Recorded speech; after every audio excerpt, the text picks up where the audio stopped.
Hi, everybody. My name's Simon Ramshaw, and I'm Managing Director at UK-based Erchonia Lasers Limited.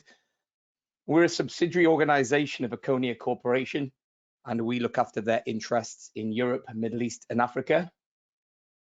I'd like to thank you all for joining this Erchonia Lasers webinar with Dr. Silverman on enhanced sports performance with low-level laser.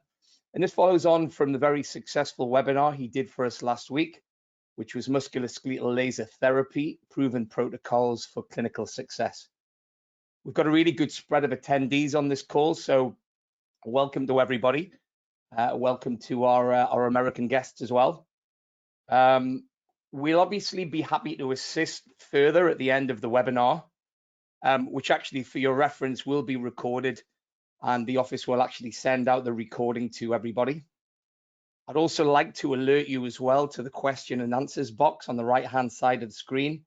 So you can type in your questions, type them in at any time for Dr. Silverman. We won't be actually going to them until the end of the lecture. But if we have a good core of questions at the end, that will be very good. Right, I better move on to Dr. Silverman now. A lot of you know him anyway. He's got an extremely impressive resume, which includes chiropractor, clinical nutritionist. He's a national and international speaker, and he's doing a lot for us over here in Britain and Europe, and was supposed to be Dubai until this virus hit. He's author of Amazon #1 bestseller Inside Out Health and founder of and CEO of Westchester Integrative Health Center. He's also actually the principal investigator on our level 1 FDA study that was done on neck and shoulder pain. And I think I'm right in saying that his new book, Superhighway to Health, which is due out in August 2020, and I'm sure that'll be a great and insightful read for all of us. Anyway, without further ado, Rob, over to you, and we'll come back in towards the end of the lecture. Simon, thanks for that great introduction. I really appreciate it. I am very excited to be here. I know the times are trying, but we've got some great information to excite you about chiropractic health and about low-level laser and how it fits in synergistically within your chiropractic armamentarium. I'm going to handle the concept of enhanced sports performance with low-level laser. As you all know, many chiropractors treat a lot of sports injuries. Now, when we say sports injuries, it doesn't have to be the LeBron Jameses of the world, or if you will, the Beckhams. I know he's a retired soccer player. It can be those weekend warriors. It can be those people just going to the gym, the average Joe, if you will, because sports injuries are sports injuries. And with the advent of everybody actually now considering exercise as a daily routine, I think we're going to see more sports injuries. And coming out of this time, I think we're going to see injuries and pain really come to the forefront, and our offices, when we reopen, are going to be busy with reactivation of old patients, our current patients, and I think a lot of new patients. So I just want to go over an overriding theme for about 3 minutes, and then I want to dig into the details. Sports injury rehab for me is all about getting back in the game or exercising quickly and with optimum health. For me, a quality tool of sports injury, which is finding global success and doing it in a fast and efficient way, is low-level laser. Trauma from sports injuries can cause damage to cells that make up the soft tissues. These damaged cells release chemicals, which obviously provoke a natural inflammatory response in the body, which inflammation, as you know, results in redness, swelling, warmth, and pain in the area. Recurrent inflammation can predispose your patients, your athletes, to early onset arthritis, degenerative changes in their joints. So this condition affects the weekend warrior from the elite athlete. For me, the application of low-level laser reduces short-term inflammation. In addition, laser significantly lowers the risk of arthritis, frequently resulting from sports injuries. Lasers used by a plethora of sports teams to treat inflammation, provide deep tissue therapy, and accelerate relief to help athletes minimize their downtime. So interesting that low-level laser has revolutionized the treatment in many of the different associated sports teams in the sports world. A little review of its mechanism of action. Low-level laser works to photobiostimulate chemically damaged cells via a specific wavelength of light in a coherent manner. That wavelength that we're going to talk about, or wavelengths, are 635 and 405. Coherent, which is a critical element to this light, allows photons to propagate in the same direction, amplitude, and phase. This is quite important. This is a difference maker because it maximizes the depth of penetration and absorption in order to trigger a biological response without generating heat. The cell membrane within the skill absorbs these photons via photochemical effect, not photothermal. Therefore, the low-level laser that we're talking about today does not cause heat or damage to the cells. So having said all that, let's start to move on and cover some of the details and how we can implement and how we can share with our patients specific ideas on how to help them with sports performance. Now, this is a great one. You see this on Navy SEAL's mantra. Somewhere, someone is training, and when you meet him, he will beat you. The athlete or anybody who is exercising, even everybody now. I mean, I got on an hour earlier and I was calling Simon and he's like, what's wrong with you? And he was exercising. So he was busy. I had the wrong time. They're always training. They have no real chance to feel the pain of tissue injury. The bottom line is pain isn't felt during the periods of high movement, load, and peak. Here is the reason that it is. It's very simple. They may wake up and feel pain, but movement, once you move, the movement pathway is faster to the brain than the pain pathway. Having said that, people will not realize that the physical demands have never been higher for these athletes, and they don't know that they're injured because they're always moving. So the bottom line here is athletes always need to recover and rehab faster. Here's a model of sports injury prevention. There are 4 steps. You want to establish the extent of the injury, the severity, and the incidence. You want to establish the etiology and the mechanism of sports injuries. You clearly want to introduce a preventative measure, and you want to assess its effectiveness by repeating. So the takeaway is assess, treat, and reassess. The injury cycle. For me, the injury cycle comes to the forefront. Muscle imbalances. I'm a proponent of muscle imbalances because I think muscle imbalances lead to impaired movement. Movement is a key element. I will show you a functional movement screen that I use on all my patients in my office that really shows breaks in movement, which lead you down a path of injury. Posture. Posture is a shadow of movement. I can tell how you're going to move from your posture. If your left foot is pointed out and I ask you to run, while you're walking, it's pointed out. When you run, it's going to point out more because of the stress. Faulty motor learning. That motor learning is your body's nerves, skin communicating with your brain. So if you sprain an ankle, and that's a great example of a sports injury, that has an 80% reoccurrence rate because most people, when they sprain an ankle, don't do any proprioceptive training. That proprioceptive training allows the brain to understand a new movement pattern. Unfortunately, without the proprioceptive training, the balance between your nervous and your muscular system, your brain will remember the aberrant movement from the injury, and you will always walk with a limp or always say, yeah, that's my weak ankle. But it's a weak ankle because, one, the tissues probably didn't heal. Those tissues are critically healed with laser and some other synergistic modalities that we'll discuss. And of course, proprioception, which can lead to altered joint forces and the idea of proprioception that I've just delineated. As we go, this altered joint forces lead you to damage and joint degeneration, leading to pain and inflammation. And now you're in this vicious injury cycle that's damaging the muscles even more. I use this in virtually all my talks. People always email me and say, hey, can you go back over that? And here it is. So here you have a perfectly pristine muscle on the upper left corner where the muscle is striated and it can contract and relax. In addition, you've got your red and your blue lines, which are obviously your veins and your arteries carrying blood to and from nutrient ingestion, toxic egress. The yellow-white are nerves. They're not inhibited in any way, shape, or form. So we have a perfectly healthy tissue.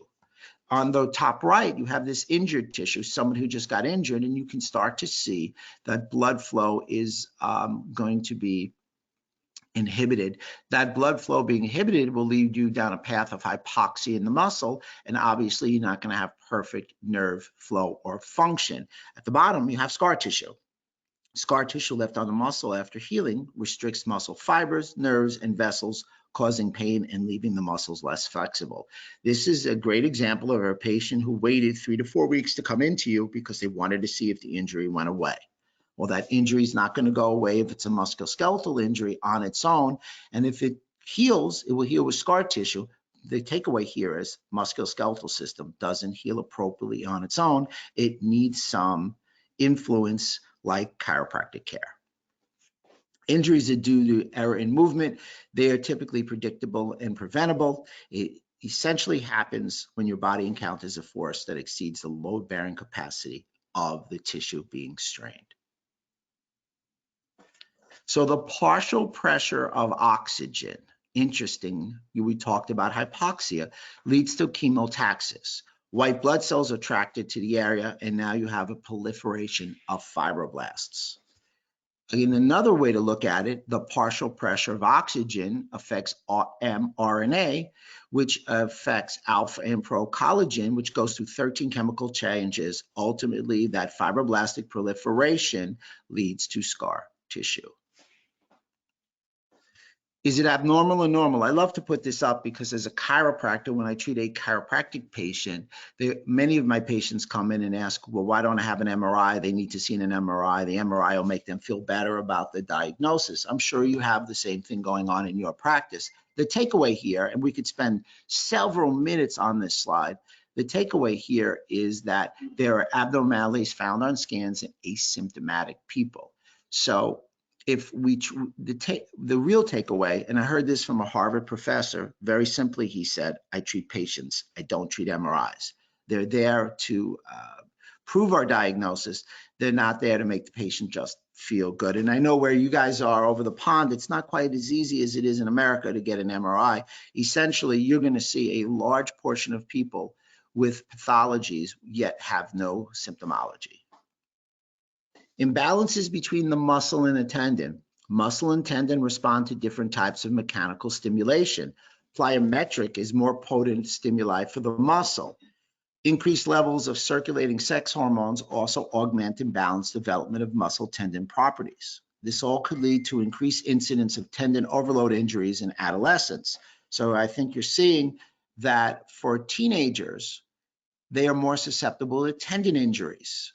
Older patients are more susceptible to the actual physical muscle, ligament, and bone. So the program for an adolescent to improve tendon stiffness would include 5 sets of 4 contractions and almost 90% of intensity of the isometric voluntary max and a movement contraction duration that allows and provides 3 seconds of high magnitude tendon strain. Well, here's my functional movement assessment. This is what I do on a lot of my athletes and my patients. Again, everybody's heard me say about posture is a shadow of movement. Pain is a sign that something's wrong in a system.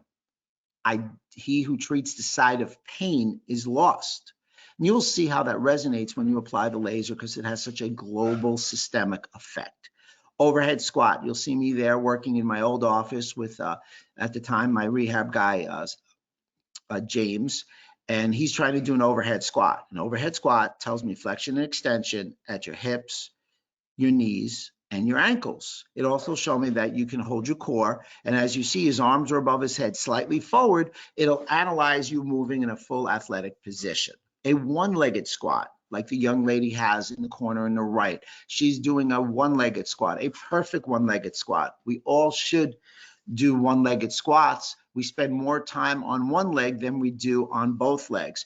However, most people, you'll notice, won't be able to do a one-legged squat because they do not have enough flexibility or single side glute strength. Trunk stability push-up is a great way of testing your core. I'm going to show you ways to test your core so you, with the laser in the proper position, that you're going to really want to run home and try on your own if you have a laser there. Valgus jump test. That jump test really speaks to the idea of testing for ACL. If your knees come inward, like in most teenage women, you're very susceptible to ACL injuries. And of course, upper and lower muscle firing patterns. I don't care where you go, I care how you get there. So I want to see a proper muscle firing pattern to ensure joint and muscle health in a push-up. It can be modified, and now we have a lot of time on our hands to try and practice these particular push-ups. Spine care, let's go directly to the UK. You're spending approximately $10.6 billion on spinal injuries. I would have to say that that number would considerably drop quickly if we added laser and chiropractic care. So eccentric exercise. Basically, eccentric exercise is the lengthening of the muscle. It's used to cause muscle hypertrophy, and it is also used to create a rehab setting for the muscle. Essentially, doing that allows for alpha motor neuron recruitment and ultimately brain activation, which allows for muscle hypertrophy. It's an interesting study. It was in the New England Journal of Medicine. It basically said starting rehab 2 days after injury rather than waiting 9 days, shorten the interval from injury to pain-free recovery and return to sports by 3 weeks. So the bottom line is when you're hurt and your patients are hurt, message to them to get in ASAP. Many of my patients say, should I just rest my injury? Well, I'm a big believer in movement. I'm not a big believer in just laying down and rest. We've all seen what rest has done when it was suggested for lower back pain. The results were not good. So I believe in relative rest. Scale it down. Find a tolerable baseline and build up from that. Always find a baseline and go from there. So key factors that lower immunity in the athlete, I just think that, I had to put a slide in on immunity because that's all we talk about.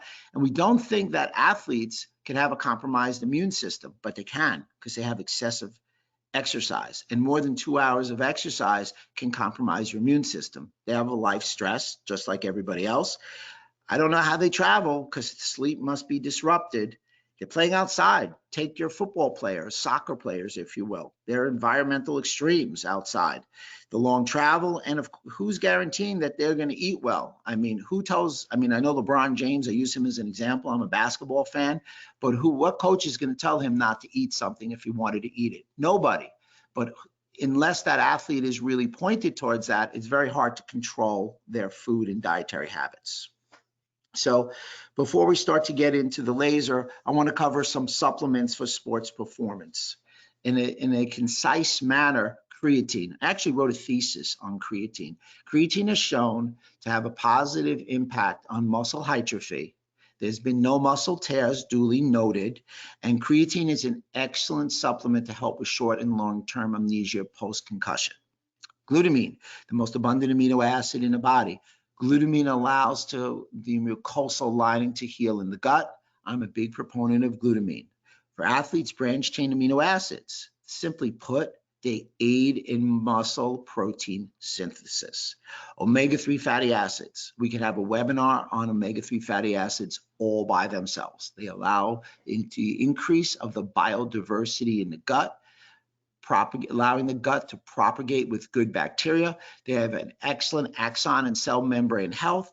They've been shown with exercise to improve body composition. And as a side note, since the laser always wants cell membranes to be more sticky, fluffy, and work and function at a higher level, omega-3 fatty acids are a great synergistic add when you're going to employ low-level laser therapy.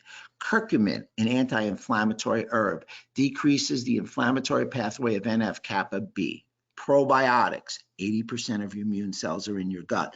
Nothing better, even right now, nothing better than taking a probiotic. Magnesium L-threonate.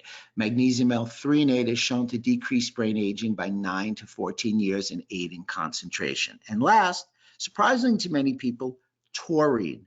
Taurine is great for brain focus, and taurine does not allow excitotoxicity in the brain post-trauma.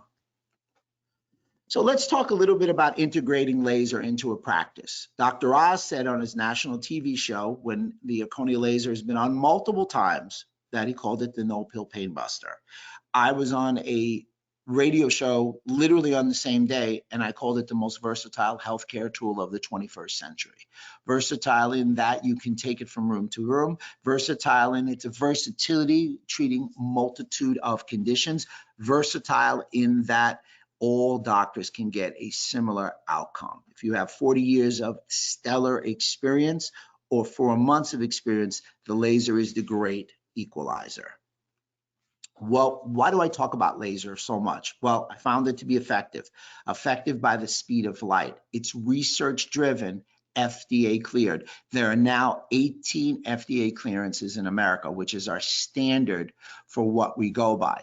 In addition, both where you guys are in the UK and abroad, we have empirical studies that doctors who have used it, especially in the UK where it's a little newer, they've called up, they've emailed, they've DM'd me, and they've said, I can't believe the change in outcome using the laser since we got it, which of course makes me very enthusiastic.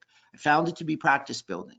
Now, when we talk practice building, I know we're all virtually shut down now, if not all of us shut down. However, when we come out of it at 2.0, the new evolved you, what are we going to do that's going to want to draw the patients back to us? I believe laser is going to be a big attraction when we come out, and I'm already planning for Rob 2.0 because laser is great for joint health, has multiple FDA clearances, and it's great for brain health. What is laser? It's very simply an acronym. It means light amplification by stimulation and emission of radiation, a focused beam of light that emits photon energy. And as I said earlier, we were talking about coherent light. That picture really vivifies what coherent light is. Same wavelength, same wave, same color to ensure absorption and penetration. This is a slide that I use all the time. Nothing expresses and explains low-level laser more than its synonym, photobiomodulation. It's low-intense light therapy. It's a photochemical, as I said in my introduction. It's not thermal. Light triggers biochemical changes within the cells. It can be compared to photosynthesis in the plants. Patients understand that. And photons absorbed by cellular photoreceptors and triggers chemical changes. The light is directed to the affected site. Photons enter the tissue. It alters cell permeability. Remember, cells are bidirectional. Cellular photochemical reaction is occurring, allowing and stimulating mitochondria. Mitochondria, number one spot of mitochondria is in your brain. When you get a proper citric acid cycle, you are now producing, as we all know, 38 ATP, but essentially efficient ATP decreases the side effect during the citric acid cycle, which is free radicals. So efficient mitochondrial function, all resulting in increased metabolic activity, increased vascular activity, and decreased inflammation. The three components that are vital to clinical outcome in laser are, number one, wavelength. The two wavelengths that we're going to highlight are 635 and 405. The intensity of light. Low dose. You don't need a lot of power. More power, longer wavelength, more pressure, heat.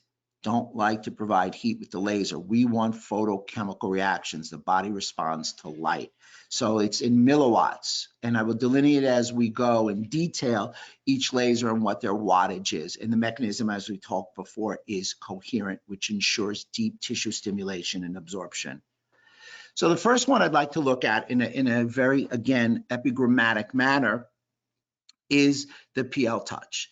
The PL Touch has always been considered the workhorse. It's less than 2 pounds. You can see the hand grips, a small hand and a big hand can grab it. It has multiple FDA clearances. It's a 635 nanometer light where it has a pre-programmable and a programmable head.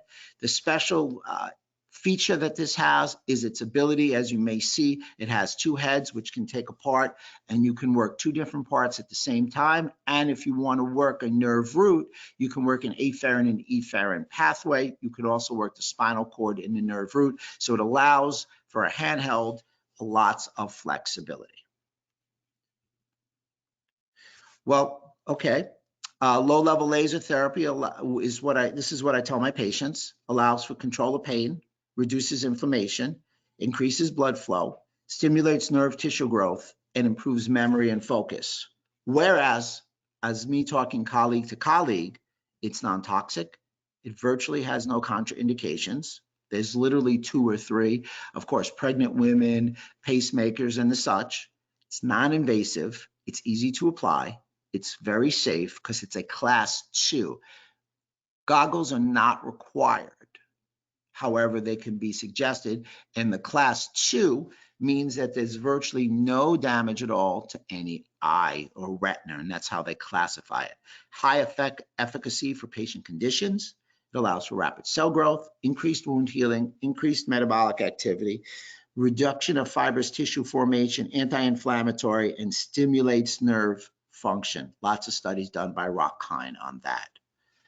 The Accelerate, a handheld, accelerate your healing, sort of the most introductory laser in that it probably has this lowest price point, but it's still a stellar addition to your office.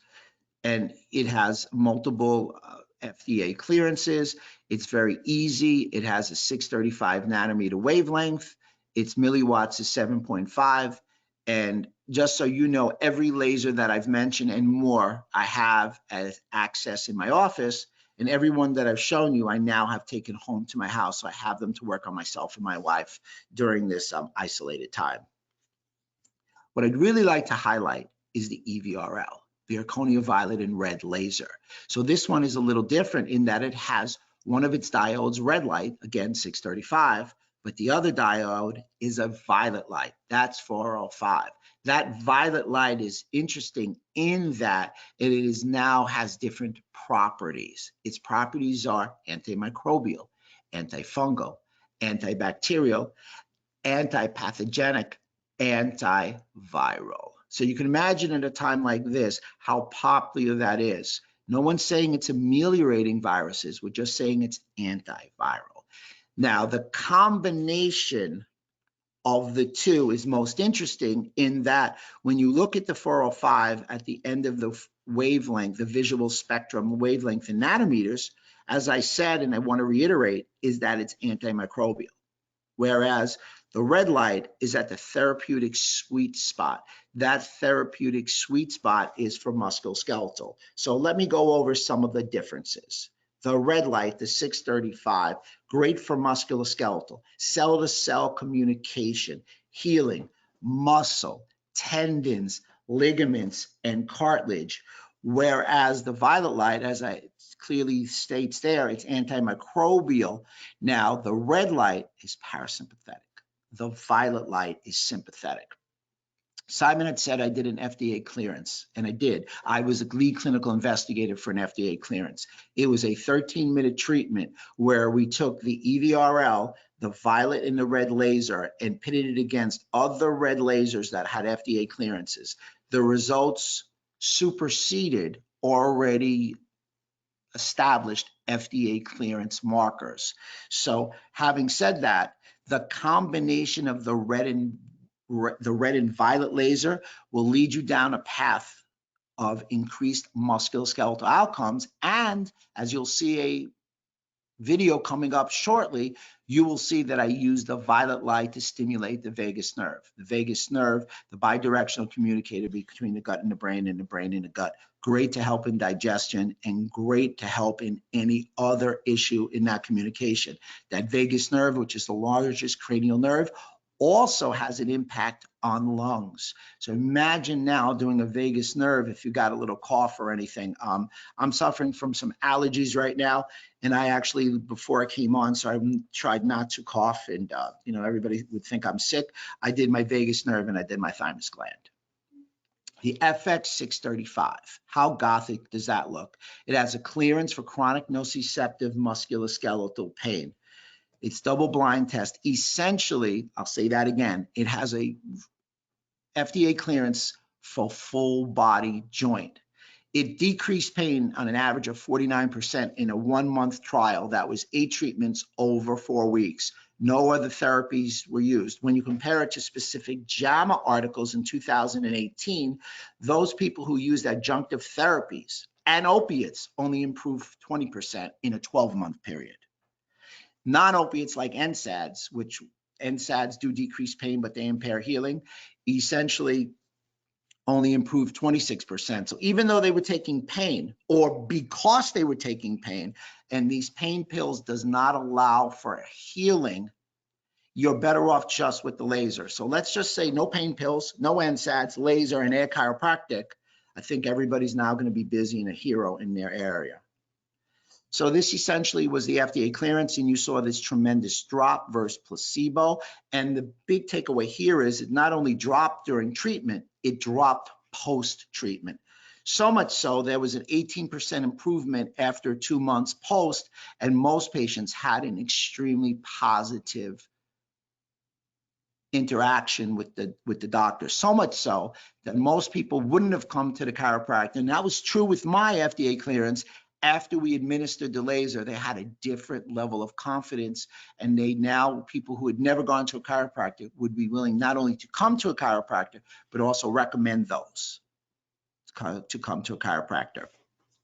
One of my faves, to me, it's a great quote. Too often we hold the fast cliches of our forebears. We subject all the facts to prefabricated set of interpretations. We enjoy the comfort of opinion without the discomfort of thought. Now's a great time to think and to look to the future and consider low-level laser in conjunction with chiropractic treatment. So I will give you the details or the takeaways of each one of these particular studies. We may go over, just to know, about 15 minutes. So I'm sorry, but I just wanted to make sure that everybody got all the information, and I do want to answer all the questions. So if you can give me an extra 15 minutes, I thank you very much for your patience. Basically here you saw a muscle test, biceps, 2 heads. They found out that when they added a low-level laser, that the person after exercise muscle tested stronger, and an objective findings had a decrease post-exercise laser of blood lactate, which is fatigue, creatine kinase, which is muscle breakdown, and a decrease of C-reactive protein, which is tissue inflammation. Low-level laser, in the conclusion in this study, was an effective treatment for sports injuries, jumper's knee, tennis elbow, and Achilles tendonitis. Here we're seeing effective adaptation in eccentric training like we talked before. There's that idea of eccentric training being depicted. Essentially, when you have eccentric training, you can now have muscle rehab. Low-level laser was used for knee arthritis. It reduced the total amount of leukocytes as well as neutrophils. Leukocytes and neutrophils are truly in the news because they come in when there's an acute inflammation. Being able to release or decrease the number of leukocytes and neutrophils leads you down a path of going from acute inflammation to hopefully resolving inflammation. Low-level laser was shown to reduce pain in knee osteoarthritis. Laser was shown to improve the healing process of Achilles tendonitis, and the takeaway here is pulsed. All our lasers are pulsed in the musculoskeletal genre. They're not continuous. And here we have another one, another good article on Achilles tendonitis who underwent eccentric exercise. Eccentric exercise worked, laser worked. You're going to see the marriage between eccentric exercise and laser simultaneously. The British Medical Journal had clinical evidence that recommended laser for tennis elbow in 2011. The American Physical Therapy Association recommended laser for Achilles tendonitis 2010, and the International Association from the Study of Pain found strong evidence for low-level laser on myofascial pain syndrome. Now let's look at some studies for laser therapy for sports performance and recovery. We've seen it to be a tremendous advantage in sports performance. Patients were lasered before and after exercise. Human muscle tissue was biopsied. They found an increase in fatigue, an increase in time to fatigue. You were able to do an increased number of reps. They had muscle hypertrophy. There was a decrease in delayed onset muscle soreness, which is that achiness after you exercise, and an increase in creatine. The conclusion was laser can increase muscle mass gained after training and decrease inflammation and oxidative stress in muscle biopsies. Here was a study that talked about competitive cyclists. Yes, that cough is back. Low-level laser increased time to exhaustion in competitive cyclists. It should be an intervention for non-pharmacological agents in cycling. The good takeaway here is low energy here was better than more high effective energy. They're talking energy, they're talking power. A very popular sport, high-level rugby players were studied. The result was low-level laser significantly decreased the percentage of change in blood lactate levels and perceived fatigue. So imagine if you're on the sideline and you're the team doctor or the team chiropractor for a rugby, and while they're on their sideline or when they're on a break or a timeout, you're able to laser people. I've done that in multiple instances in other sports, and we've seen a prodigious change in their performance. Low-level laser has looked at delayed onset muscle soreness and low-level laser. Essentially, patients were treated with ice, laser after eccentric muscle contraction. Laser was considered the best modality for enhancing restitution post-exercise. It led to faster recovery 24 hours after treatment. Can laser make you strong? Great question. With no apparent lack of side effects and safety due to no thermal damage to the tissue, the authors concluded that the application of laser yielded enhanced strength gains when applied before exercise. The application had an additional benefit value in post-injury rehab where strength improvements are and were needed. Plantar fasciitis. Facts, symptoms, what is it, what causes it, clinical assessment and treatment. So a couple of takeaways here. We always know that plantar fasciitis is that pain in the morning. Let's get to the skinny, if you will. 75% of plantar fasciitis is neurogenic plantar fasciitis. It's not the muscle. Please look at the anatomy. The anatomy at the point where most people point to is actually the plantar aponeurosis. The plantar fascia, which is slightly below it, it's also lateral medial to it. So plantar fasciitis, as I said, what is it? It's typically neurogenic plantar fasciitis, and I'll go into more detail. This is going to be our highlight condition. Many times we've talked about lower back, many times we've talked about others, but I will, without question, go into deep detail on plantar fasciitis. What clinical assessment, there's a multitude of clinical assessments. Treatment has been poor. Generally, most people take a shot, they do some exercise rehab. We will show you what the low-level laser does for plantar fasciitis. So plantar fasciitis versus heel spur stress fracture, you walk on your toes. Your heel spur stress fracture feel better on toes. Plantar fascia feels worse on the toes. A nice test and differentiation. Tarsal tunnel syndrome. You can see a numerous amount of places where the tibial nerve and its branches can get caught. The tarsal tunnel is about 50 to 55% of the time implicated in what we call plantar fasciitis. Here's some key entrapments of the foot and the ankle. I know Dr. Rob Sullivan's going to love some of this anatomy. So the posterior tarsal tunnel syndrome compresses posterior tibial nerve. Anterior tarsal syndrome, entrapment of the deep peroneal nerve, and the distal tarsal tunnel syndrome results from entrapment of the first branch of the lateral plantar nerve, which is often misdiagnosed as plantar fasciitis. Baxter's neuropathy. It's essentially the lateral branch which turns into the inferior calcaneal nerve. This is implicated in about 20% of the cases of pain in the medial region of the hip, which is typically associated with neuropathy of the nerve. So plantar tarsal tunnel is 50 to 55%. Baxter's neuropathy is about 20% of the time. That totaling obviously the 75% of the time of plantar fascia. Here's a couple Baxter's neuropathy moves that you can do in your chiropractic clinic. You want to spread your toes. By spreading your toes, you use the motor division of the nerve supplying the abductor digitae minimi. If the small toe can move, you're in good shape. If it can't abduct the little toe. So essentially, if that little toe doesn't work, you've got the abductor digitae minimi implicated. You can also dorsiflex and abduct, which causes ischemia to the lateral plantar nerve. Hold for 30 seconds. So you're looking to see if the nerve is implicated in the nerve that innervates the muscle of the little toe. Plantar fasciitis update. Essentially, the plantar fascia works with the Achilles tendon as a variable load sharer. The presence of tarsal tunnel syndrome in patients with lumbosacral radiculopathy. The takeaway here is just because you have a lumbosacral radiculopathy doesn't mean you shouldn't test to see if you have tarsal tunnel syndrome.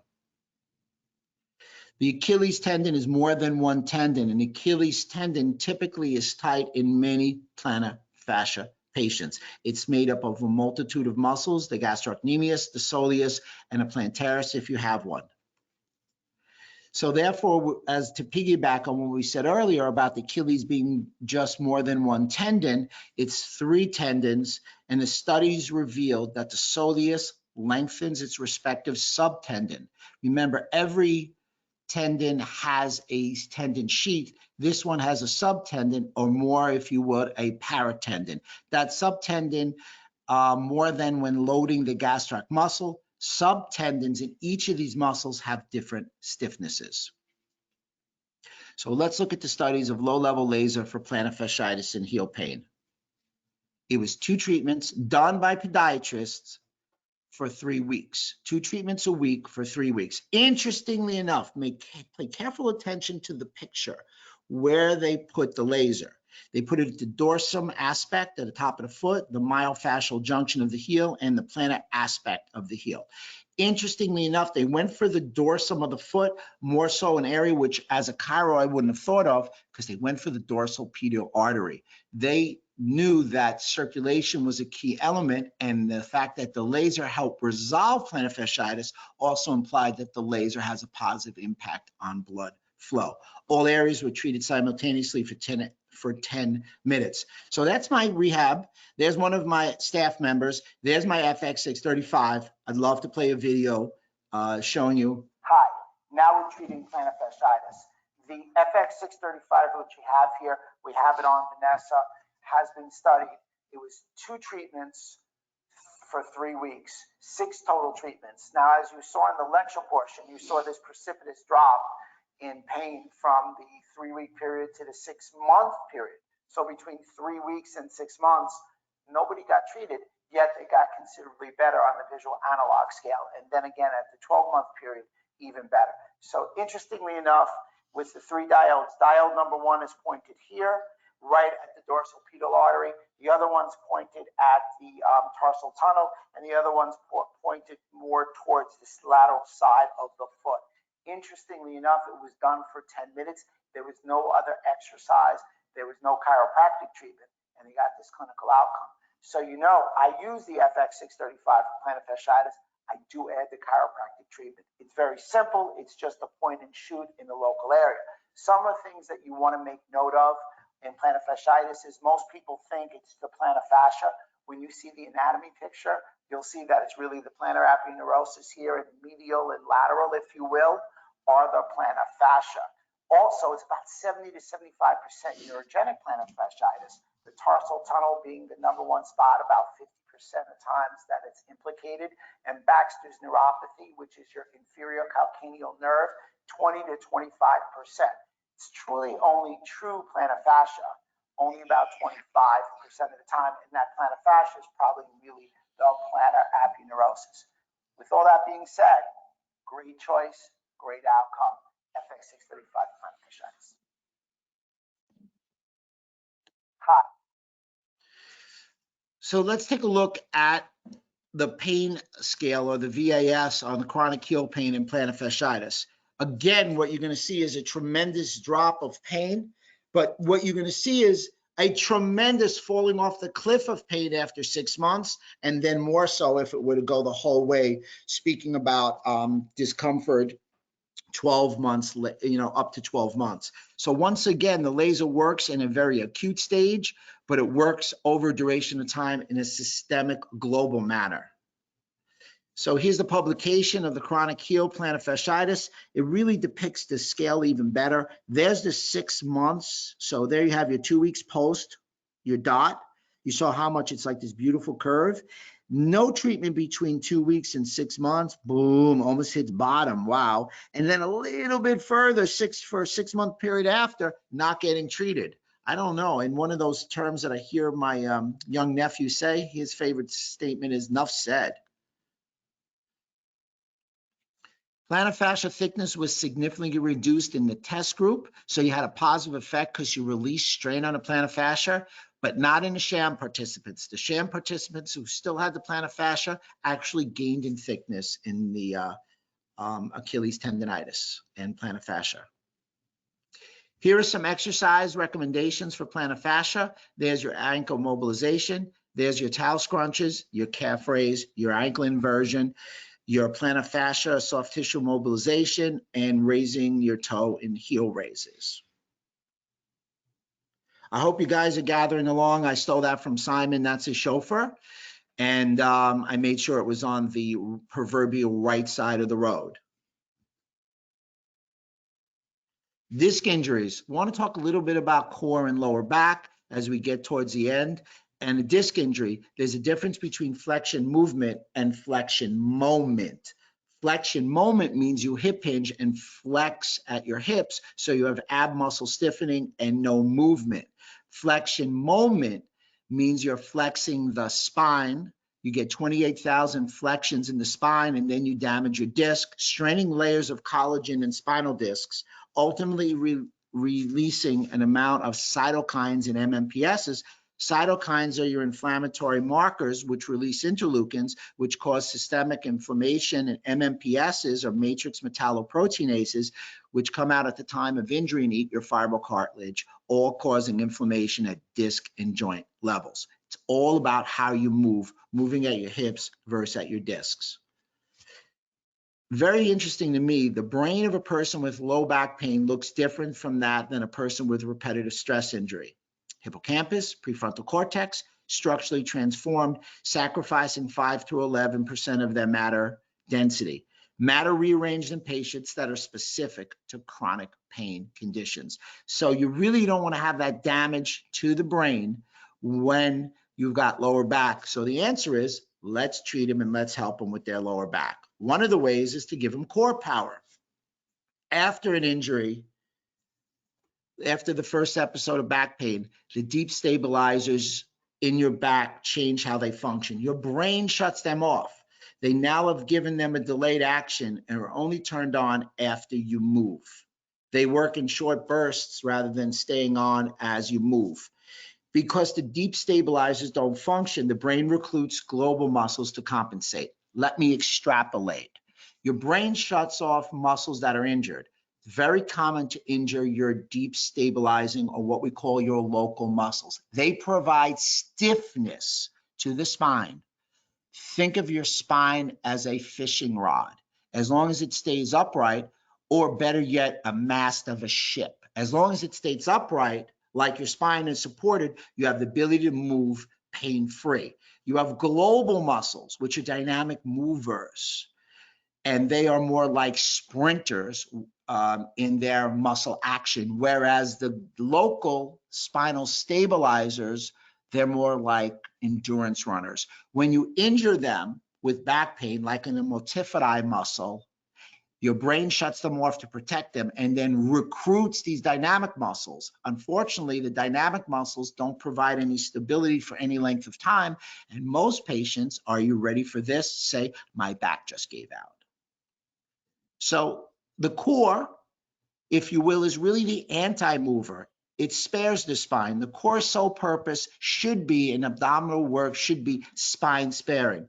Core muscles should be viewed more as brakes than accelerators and stabilizers and then movers. The best core training is 3 antis: anti-extension, anti-lateral flexion, and anti-rotation. Stuart McGill, brilliant gentleman from Canada, the forerunner PhD in core, actually did a study, and patients split up evenly into 2 groups: the McGill stabilization exercise group and a conventional physiotherapy group. He did a 6-week study, and he found significant improvements was observed in chronic nonspecific lower back, functional disability, active back extension. The exercises were the curl up, the side bridge, and the bird dog. Now I'm going to show you what a plank should be like and a plank with laser up regulation. Here we go. Hi, we're going to do some rehab now. We're going to start with the front plank. The front plank is a very basic, useful exercise. It is for everybody's fitness exercise, and it can be used in everybody's rehab armamentarium. So right now we're going to have her get into position. She's going to be on her elbows. She's going to brace her abdomen, and she's going to just drop down a little bit. Great. Lock her core in, lock her glutes in. So it's not just about the core. It's also about the glutes, the core, and the scapula being in one position. And then you just add the laser. I'm using the EVRL. The EVRL is a violet and red laser, like we've talked before, to get all the components of the musculature. I got her glutes. I got her core. I'm doing it on this side and here. And essentially, you always want to do core rehab post lower back exercise. Too many people don't address the core. Put them in the front plank, add the laser. Great takeaway. 3 sets for 10 seconds. The critical element is it's not a long-lasting exercise. It's one that you want to hold for 10 seconds and actually make it about 3 to 5 sets. Great takeaway. Well, that's my wife, and she cut me off. She said I was talking too much in the video. But now you've seen a plank, a front plank. I like the plank on the forearms, not on the shoulder. You saw how there's a multitude of spots you want to go for. And what's great is that in my office, I can tell you and send more videos that when you laser, you make it stronger, you make the contraction better. They're able to hold the plank in a longer period of time. So here's an elevated plank. So please make note, you'll see it done a little differently. It's done correctly this way. All right, now we're moving ahead. Now we're going to get into some advanced moves. So this is an elevated side plank. Most people do side plank, and unfortunately they do it wrong. Number one problem that they do is they lay on their shoulder. So it causes shoulder impingement. So you see them laying there and going like that. We don't want to do that. We don't want to damage the shoulder. We're trying to rehab the spine. We always like spine sparing exercises. In addition to that, EMG studies have shown when we do it elevated, so I have her get in position, you're actually doing more muscle activity.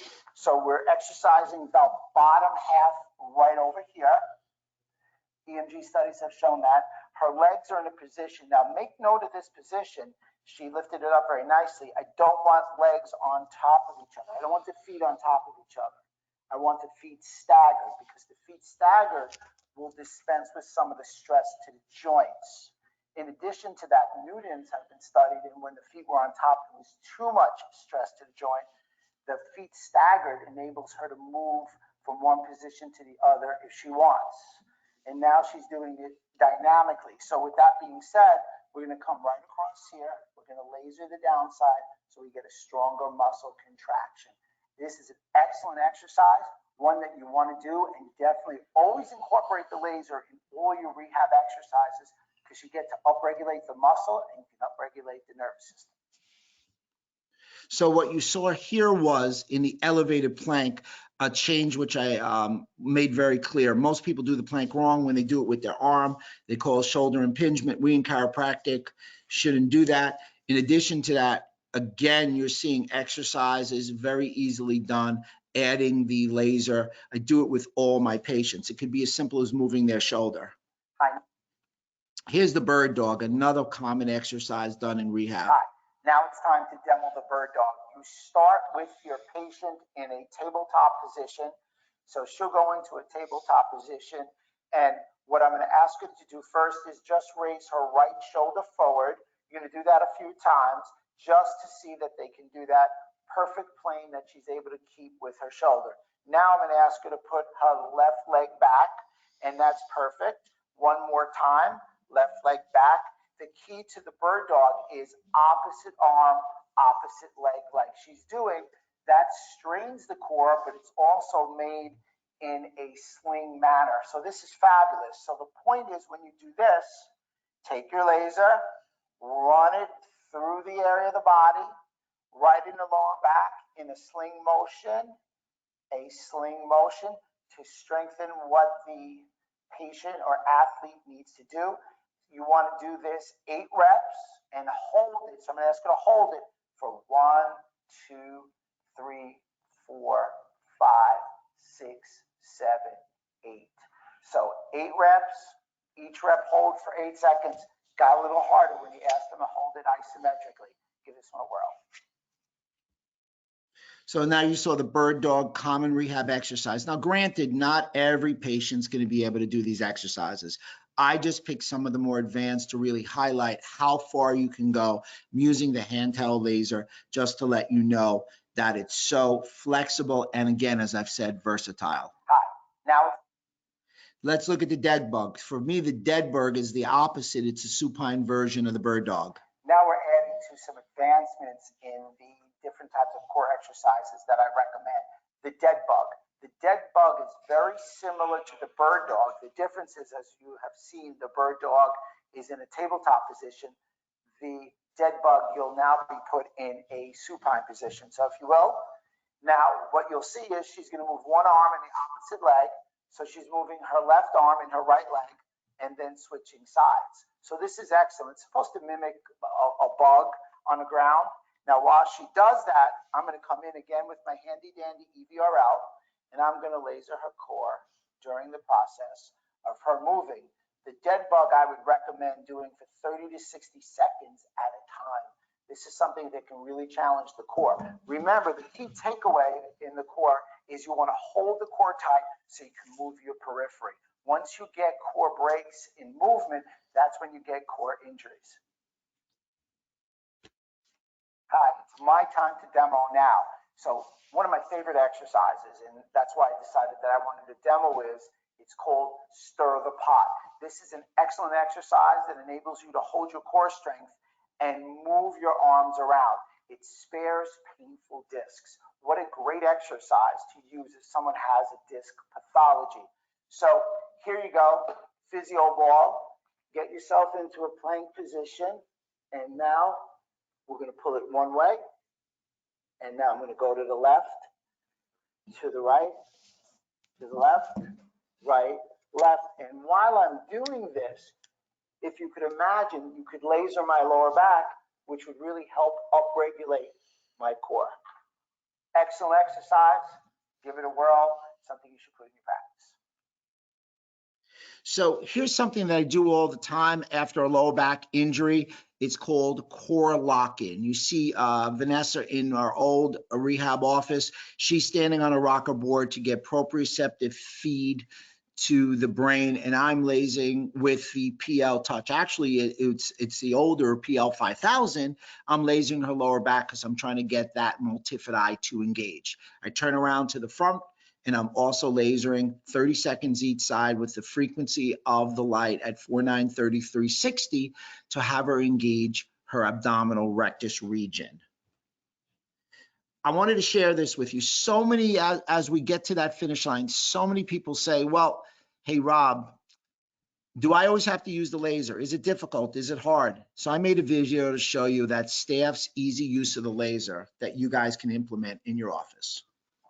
Everybody, I'm in my rehab room where I have one of my FX 635s. Olivia, why don't you come in? Olivia is going to play the patient, and Stephanie now is going to apply the laser because I'm busy in another room. So if you could lie face up. All right, go face down if you want. Do lower back. I'm going to walk out. So as you see, Stephanie's going to set the laser up for lower back treatment. Easy, no problem. I'm not allowed to say it's easy. Even Stephanie can do it because she said she quit, and she just pressed the button. And she sets a timer and comes back in when the timer's done. Easy peasy, as they say. So let's set her up for plantar fasciitis. So she stops it. Easy to handle, all set, pre-programmed. Olivia's now gonna, yep, perfect position. We would normally take the shoe off. You don't have to take the shoe off for the demo. And pick a foot, whichever one it is. There you go. She positioned her foot, sets the laser off, Perfect, knows how to do it, mimics the FDA clearance that it has for plantar fasciitis. She presses the button, sets the timer, and goes to work.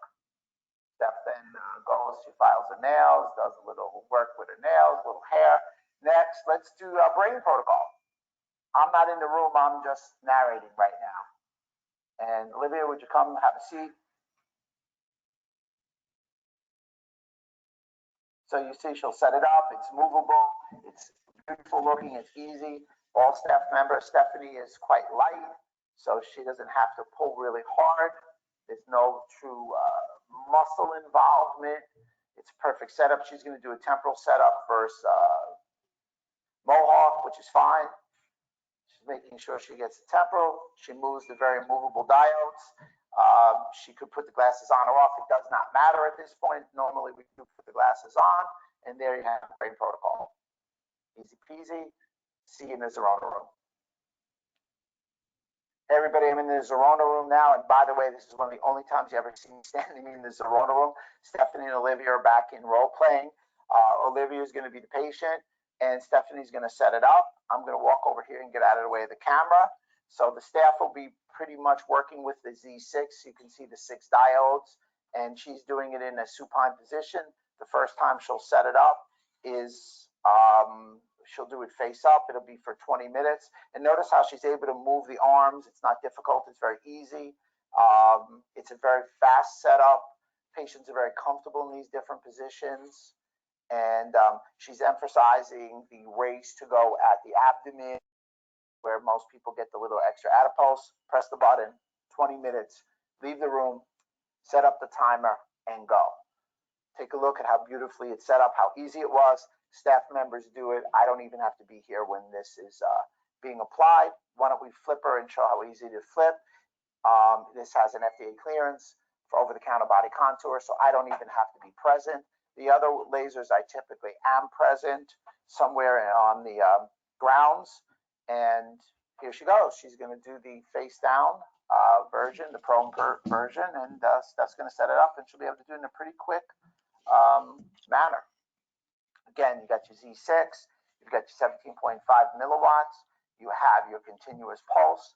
Our patients are losing 6, 8, 10 inches total in the 4 sites, all set up, ready to go. Look how easy. Staff member oriented. I'm over here hanging out, having a good time, drinking my organic coffee. See you back in the classroom. So you saw how easy it was for the staff. So the doctor can treat another patient and have a setup.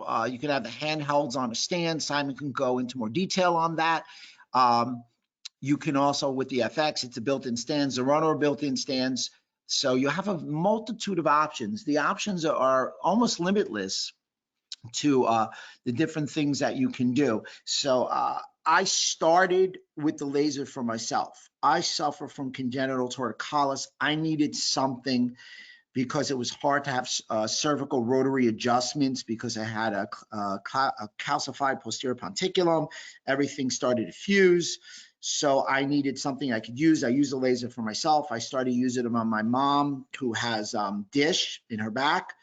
And then, of course, I brought it into the office, and I've just been running with it exponentially since then. So again, you always start with something for yourself. That's why we kind of talk about the EVRL now, because of its antimicrobial and its synergistic approach with the red for musculoskeletal. We picked a sports setting, a sports title. Next week, I promise you, it'll be as good a webinar as you've ever seen. We're going to talk about health and immunity, a natural perspective for a novel time. It will be Thursday, April 23rd, obviously 2020, and that's 2 p.m. UK time, and it's 9 p.m. Eastern time. So 9 p.m. Eastern time, 2 p.m. UK time. Simon was nice enough to mention my book. Keep an eye out for it. It is a superhighway to health, 7 steps to optimizing the gut-brain connection, due out August 2020. So now I want to do a couple of things before we open it up for questions. Number one, if you guys have any email issues, go to my drrobertsilverman.com, email me, follow me on Facebook. Every day, 1 o'clock, I'm talking about health issues, COVID-19 and laser. That's Dr. Robert Silverman, as well as the Instagram. Also, if you're a practitioner and you have a laser or you're very interested in some really cool stuff, I have my own Facebook group. It's called, you go to Facebook, go to groups, it's Mastermind Laser Group. That's my Dr. Rob group. And we're going to be publishing some really cool things weekly that you guys will like, that you can gather your interest in laser or implement some advanced protocols in your office at home. So I'm going to turn it over to Simon now, and hopefully we have a lot of questions. Love to hear from you. Hi, Rob. That's great. Thank you very much for that. We found it extremely insightful. Hopefully everybody else did as well. Excuse my voice. It seems to be going a little bit as well. Questions. I can see one currently in there. In Dr. Rob's study with EVRL, how did he arrive at 13 minutes for treatment time? And was the laser stationary or moved by the assistant during the treatment? Okay, so it was 13 minutes because we did 13 different points because it was a one treatment challenge. It wasn't 6 or 8. It was a one treatment challenge. So it was 13 minutes. Many of these studies, the first study we had was 3 minutes on the PL Touch. The FX for the lower back was 20 and it was 10 for plantar fasciitis. So we figured 13 points, 1 minute per. No, it was not moved. In the study, it was me applying it. It had to be for an FDA clearance, have a doctor applying it. You can now mimic that and do that in your office and have your assistant work with them for 13 minutes. Again, it was for one treatment. I usually spend 3 to 5 minutes with the patient with the laser if I'm in the room with them. That's great. Thanks, Rob. I think we also have to remember when it comes to the FDA studies, you know, each study has to be done on a pre-agreed set protocol. So it's not always in the best interest of each patient. You guys, when you're actually doing the treatments in your own clinics, would probably adapt to the protocols or adapt where you point the laser specific to the patient you're treating. Whereas for the FDA studies, it all has to be the same for every patient. Right, we have another question here. By the way, not to interrupt you, but I do see some people asking to join the group. I'm going to prove you all. I just looked, so feel free if you want to join the group. Come on in, we'll have a party. Okay, Rob, there's another question come in. Can it be used on the knee when there is total knee replacement? Yes, as a matter of fact, great literature on the laser to help avoid knee replacement. So let me say that the literature was outstanding. It really enabled you almost not to have it, but your question was pointed at post. Yes, I've had my father, I've had many patients come in. You know, if it's good enough for dad, it's good enough for anybody. I've had many patients come in and they apply it. The reason you want to apply the laser post-surgery is because you really want to help with the healing process, and laser stimulates the healing process. You should even consider lasering if you know they're going for surgery before, so you have the inflammation in the area decreased so they have a better outcome after the incision. Thanks for that, Rob. I can also comment from my personal situation. I'm 49 years old now. I've got an old ligament and cartilage injury from football, or you guys call soccer over there, from years ago. And I'm using the laser on my knee and on my dermatome, bottom of lumbar spine every day. And it's definitely helping delay the actual treatment because I just feel at the minute I'm maybe a little bit too young to have it. So, you know, I still try to exercise as much as I can. I'm frequently, when I'm on my exercise bike, I'm pointing the laser at my knee as I'm actually cycling around. So it definitely gives a lot of relief. And of course, when I do eventually have to go to have the treatment, have the operation, I'll be using the laser post-op straight away, which will definitely accelerate the healing time.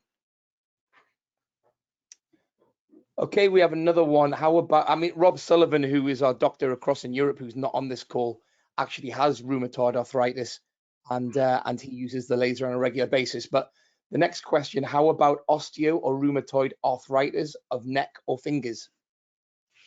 Absolutely. So here's a couple of suggestions. The red light is fabulous, but I'm going to give you a little insight. For the rheumatoid arthritis, if you're looking at a handheld laser, handheld being the PL Touch, Accelerate, or the EVRL, I like the EVRL. And here's why. You can point the EVRL with both the red and the violet light at the area. You said fingers and hand, I think, knee. I'd have to go look at the question. I wrote it down.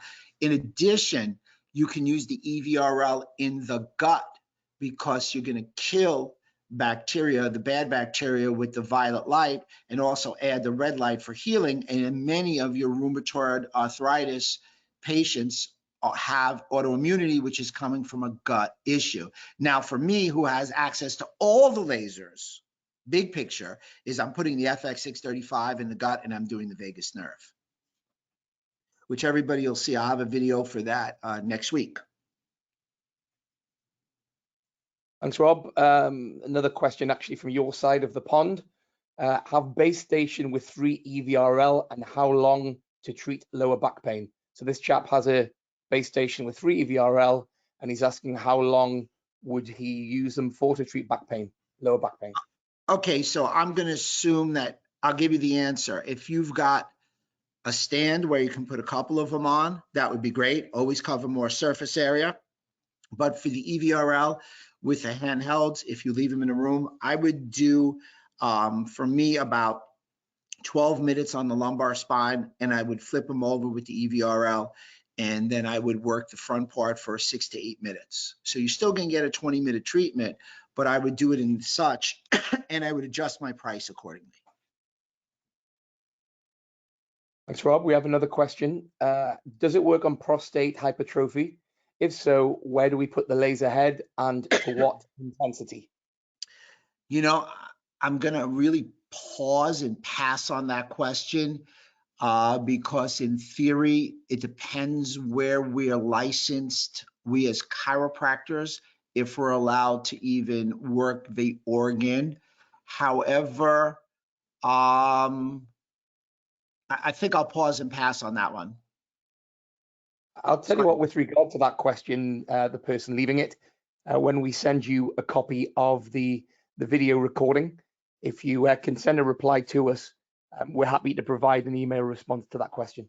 Yes, that's what we'll do. Great. There's just a couple of thank yous for the answering of the questions already, Rob. So we'll give it another sort of 10, 20 seconds, see if we can get some more questions in.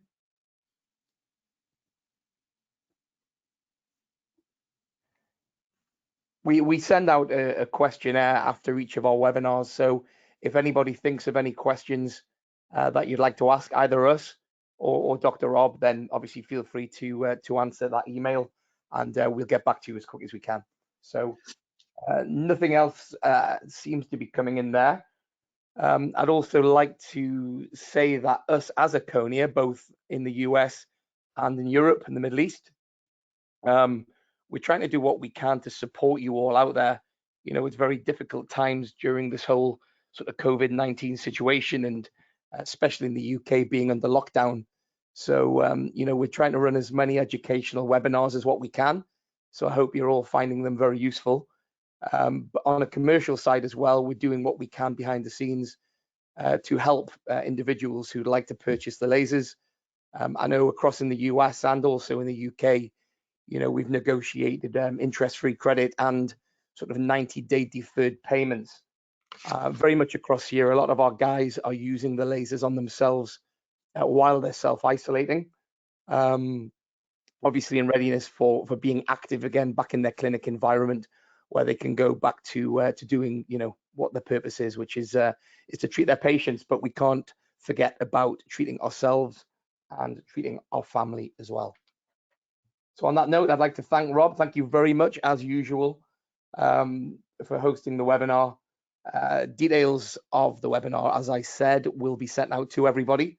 So thanks, guys. Very much appreciate your time. And we will send you a new invite out to a new webinar that Dr. Rob's doing next week, as well as our own Dr. Robert Sullivan.